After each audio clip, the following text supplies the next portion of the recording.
All right, let's get started with another deep dive. This time we're heading down, way down, to the bottom of the ocean, Deeper than you can even imagine. to a place that most humans will never, ever see. Exactly, to the Mariana Trench. It's a place that's so deep and so mysterious that it might as well be another planet. I mean, think about this. It's nearly 36,000 feet deep. That's like 7 miles straight down. Deeper than Mount Everest is tall. Whoa, yeah, crazy. We've actually explored more of the moon's surface than the depths of the Mariana Trench. Isn't that mind-blowing? Absolutely. And it's that lack of knowledge that makes the Mariana Trench so captivating, right? I mean, when we don't know what's down there, our imaginations start to run wild, Oh, for sure. And that's where all the speculation and, let's be honest, the conspiracy theories come in. right? Like what really lurks down there in the darkness. Well, that's exactly what we're going to dive into today. Get ready for some wild theories about the Mariana Trench. We'll lay it all out, and you can decide for yourself what you believe. Sounds fun. Okay, let's kick things off with one of the most popular theories, and it's a big one. The Megalodon. Ah, yes, the Megalodon. The prehistoric megashark that, according to some, might still be alive and well in the Mariana Trench. The idea of a 50-foot shark cruising around down there is definitely exciting. Oh, totally. It would be absolutely terrifying, but you can't deny the thrill of the unknown. I mean, is there even a slight chance that this thing could still be alive? Well, the Megalodon was definitely a formidable creature. I mean, based on fossil records, we know that this thing was huge and powerful, but the scientific consensus was that it went extinct millions of years ago. Millions. Wow. So not a lot of wiggle room there, huh? Not really. The Megalodon's primary food source were large whales, which over time evolved into smaller, faster species that the Megalodon just couldn't catch. Plus, the deep sea environment just doesn't offer the kind of abundant prey a Megalodon would need to survive. So you're saying even if a megalodon somehow managed to survive all this time, it would probably end up starving down there? Pretty much, it's a tough place to live, even for the creatures specifically adapted for it. Okay, so maybe the megalodon is a bit of a long shot, but what about other creatures? Maybe ones we haven't even discovered yet. Now you're talking. Right. What about, like, giant squid? Or some colossal sea serpent, like something straight out of a myth? You never know, right? I mean, we've only explored a tiny, tiny fraction of the ocean. Who knows what's lurking down there? True. And we know that deep sea gigantism is a real thing. Deep sea gigantism. Yeah, it's a phenomenon where creatures in the deep sea grow to enormous sizes, probably because of the cold temperatures, high pressure, and slower metabolisms. It actually helps them live longer. Wow, that's fascinating. So are you saying there could be, like, legitimately monstrous creatures down in the Mariana Trench just waiting to be discovered? I mean, I wouldn't rule it out entirely, but it's also important to remember that what sometimes starts as a simple sonar blip can quickly turn into a full-blown sea monster tale. Yeah, that's a good point. We got to be careful about getting carried away with those stories. Definitely. Always good to think critically about what we hear, especially when it comes to the unknown. All right, so maybe giant sea monsters require a healthy dose of skepticism. But what about a theory that takes us out of this world entirely? You're not talking about Oh, I am. Let's talk about aliens. aliens. Yep. Some people believe that the Mariana Trench isn't just home to strange sea creatures, but also to secret alien bases. That's a pretty wild one. It is, right. But why the Mariana Trench? Why would aliens choose that spot? Well, think about it. It's the most remote, most inaccessible place on Earth. Super deep, perpetually dark, and extremely difficult to explore. So the perfect hiding spot. Exactly. And some even believe that the government is in on it, covering up any evidence of these bases to avoid mass panic. A government cover-up. That's getting into some serious conspiracy territory. Oh, definitely. We're talking Men in Black levels of secrecy here. Right, but even if there are aliens, why would they be hanging out in the Mariana Trench? What would they be doing down there? That's the big question, right? Some think they're studying us, observing our behavior, kind of like we study animals in the wild. Like a giant underwater zoo, with us as the exhibits. Exactly. And then there are those who believe they're using the trench as a staging ground for an invasion. An alien invasion from the bottom of the ocean. It sounds crazy, but it's an idea that some people genuinely believe. I don't know about that. You'd think they'd pick a more strategically advantageous location if they wanted to take over the world. You'd think so, wouldn't you? But again, who knows what an alien invasion would actually look like? I guess that's the point, isn't it? It's the ultimate unknown. Right, and humans are just drawn to the unknown. We can't help but try to understand it. Okay, so we've got Megalodon, we've got sea monsters, we've got aliens. What else is there? What else indeed? Well, there's one more theory we need to cover. And this one might be the most out there yet. Are you ready for this? Hit me with it. The hollow Earth theory. Ah, yes, the classic hollow Earth. That's right. Some believe that our planet isn't solid, but hollow, with a hidden world inside. And guess what? Let me guess. They think the Mariana Trench is one of the entrances to this hidden world. Makes sense, right? It's the deepest point on Earth, might as well lead to a whole other world. Exactly. People point to things like strange geological formations and unexplained currents as evidence. But is there any actual scientific evidence for this? Unfortunately for hollow Earth enthusiasts, not at all. We've got tons of geological and geophysical data that confirms the Earth's structure solid all the way through. So is it safe to say the Hollow Earth theory is debunked?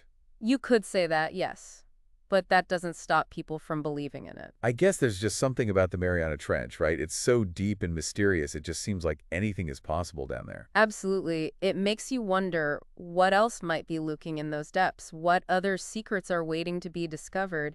It really makes you wonder what kind of proof do people offer up for these theories? Yeah, thinking about the Megalodon, giant squid, and aliens, what do people actually point to as evidence? Like, what are we talking about here? Well, with the Megalodon, for instance, people often circulate these blurry photos or videos, the ones that supposedly show a giant shark fin breaking the surface somewhere near the Mariana Trench. Oh, yeah, those. I've seen a few of those online. They always seem to be taken from really far away, and the quality is terrible. Exactly, and always conveniently filmed in, like, really bad weather or low light, the kind of footage where it's impossible to actually tell what you're looking at. Right, and then there are the videos that suddenly cut off right when things are getting interesting. It's like, come on. It's almost as if the ambiguity is part of the appeal. It lets people fill in the gaps with their own imaginations, see what they want to see. So maybe it's more about what we want to believe than what's actually there. I think there's a lot of truth to that. Our brains are wired to look for patterns, to make sense of the world around us. Sometimes that means seeing things that might not really be there. What about the sea monster theories? What kind of evidence do people use to support those? Good question. What do they use? Well, you'll often hear stories from like deep sea fishermen or, tales of these supposed sonar readings that suggest something big and unknown is out there. Sonar readings, though, couldn't those just be misinterpretations of, like, natural rock formations or even just big schools of fish? Oh, absolutely. Sonar technology, while advanced, isn't perfect. It relies on sound waves bouncing off of objects, and those reflections can be distorted or confusing in a place like the Mariana Trench, which is very complex. It's very easy to misinterpret what you're seeing on the sonar. So, like, a bunch of fish swimming close together could look like one giant creature on a sonar screen. Exactly. It's not always as straightforward as it might seem. That's why it's so important to be critical of the information we come across, especially when dealing with something as mysterious as the Mariana Trench. We need to remember that things aren't always what they seem. I like that. Things aren't always what they seem.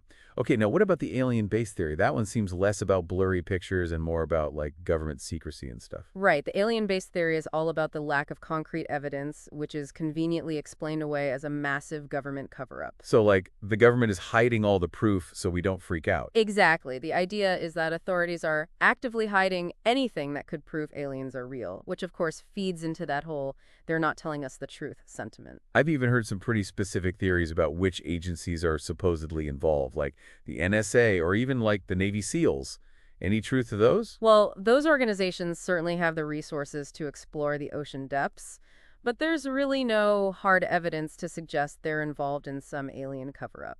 But wouldn't there be like at least a few whistleblowers or leaked documents if something that big was being covered up? You'd think so, right? But the people who really believe these theories often say the cover-up is just so massive and so well organized that it's basically impossible to expose. So the lack of evidence becomes evidence itself. That's kind of a circular argument. Exactly. It's like it's designed to be impossible to disprove. That's one of the hallmarks of a good conspiracy theory, isn't it? I guess so. Okay, so we've got Megalodon, sea monsters, aliens.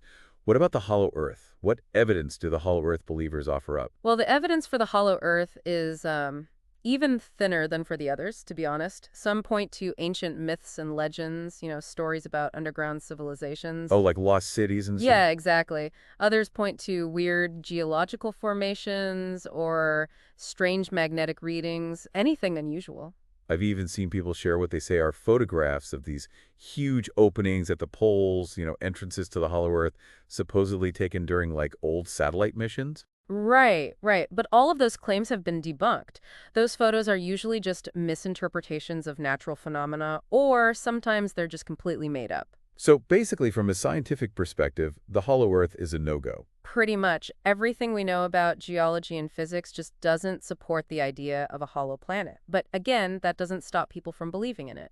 Why do you think people cling to these theories even when the evidence is so weak? Yeah, why do you think that is? Well, I think it's partly the excitement of the unknown, right? We talked about that earlier. We're naturally curious creatures. We love a good mystery, something that we can't easily explain. And the Mariana Trench is like the ultimate mystery. Exactly. It's a place that could hold amazing discoveries or terrifying secrets. We just don't know. And that potential is so powerful, so exciting. But it's not just about the thrill of the unknown, is it? I think there's also a sense of distrust, like this feeling that we're not being told the whole truth. Interesting. Like we can't trust the official stories, so we come up with our own explanations. Yeah, I think so. In a world where information can be so easily controlled, it's natural to feel like someone's hiding something, especially when it comes to a place like the Mariana Trench. Right. It's so deep, so hard to explore. It just feels like the perfect place for secrets to hide. Exactly. So these theories become a way of filling in those gaps in our knowledge, They give us a sense of control, a way to make sense of a world that can feel chaotic and unpredictable. It's not just about sea monsters or aliens. It's about trying to understand a world that doesn't always make sense. I think that's a big part of it. And sometimes those stories, those theories, even if they aren't true, they can help us cope with that uncertainty. Welcome back. We've been on quite a journey, haven't we? Exploring all these wild theories about the Mariana Trench. We really have. It's amazing how one place can generate so many stories and so much speculation. It really is. It makes you think about the power of the unknown. Like, why are we so drawn to these mysteries? I think it's that sense of wonder, isn't it? That desire to discover what lies beyond the familiar. The Mariana Trench represents that perfectly. It's this vast, unexplored frontier, a place where anything could be hiding. Yeah, it's like a blank canvas for our imaginations. We can project all sorts of fantasies and fears onto it. Exactly. And in a world that feels increasingly mapped and explained, the Mariana Trench offers this glimpse into the truly unknown, the unexplainable. But it's not just about the wonder, right? There's also that element of distrust, that feeling that we're not being told the whole story. Oh, absolutely. Conspiracy theories tend to thrive in environments where there's a lack of information or where people feel like information is being deliberately withheld. And the Mariana Trench, with its extreme conditions and the difficulty of exploration, it just breeds these theories. It's almost like the less we know about something, the easier it is to believe in the unbelievable. Right, because when there are gaps in our knowledge, we tend to fill them in with whatever makes the most sense to us, even if it's not based in reality. So the Mariana Trench becomes a symbol of all the things we don't know, all the secrets that might be hidden from us. Exactly. And that can be a powerful thing, especially in a world where we're constantly bombarded with information and misinformation. I've noticed that a lot of the headlines about the Mariana Trench are pretty sensationalized, like mysterious creature spotted or scientists baffled by strange signals from the deep. It's like they're designed to play on our fears and our fascination with the unknown. Oh, definitely. Those headlines tap into our primal instincts. They make us want to know more, even if what we're reading is more fiction than fact. But I think there's also a genuine sense of awe and wonder that draws us to the Mariana Trench. It reminds us that even in the 21st century, there are still parts of our planet that remain unexplored, mysteries that we haven't solved. Absolutely. It challenges our understanding of the world, of the limits of life, and even if we never find evidence of Megalodon or aliens or a hollow Earth, the discoveries that we are making down there are still incredible. The creatures that have adapted to survive in such an extreme environment, they're truly remarkable. They really are. They show us just how diverse and resilient life can be. Right, and they push the boundaries of what we thought was possible. So maybe our fascination with the Mariana Trench is a combination of things. A little bit of fear, a little bit of wonder, a lot of curiosity, and a deep desire to understand the world around us. I think that's a great way to put it. It's a place that forces us to confront the unknown, to question our assumptions, and to appreciate the sheer vastness and mystery of our planet. And even if some of the stories we tell ourselves about the Mariana Trench turn out to be just that, stories, the very fact that we tell them, that we imagine these possibilities, speaks to something deeper within us. Our need to make sense of the world, to find our place in it, and maybe, just maybe, to believe that there's still magic out there waiting to be discovered. Well said. And on that note, I think we've reached the end of our deep dive. Thanks for joining me on this exploration of the Mariana Trench and the power of belief. It's been a pleasure. And to all our listeners out there, keep exploring, keep questioning, and never lose your sense of wonder. Until next time, keep diving deep.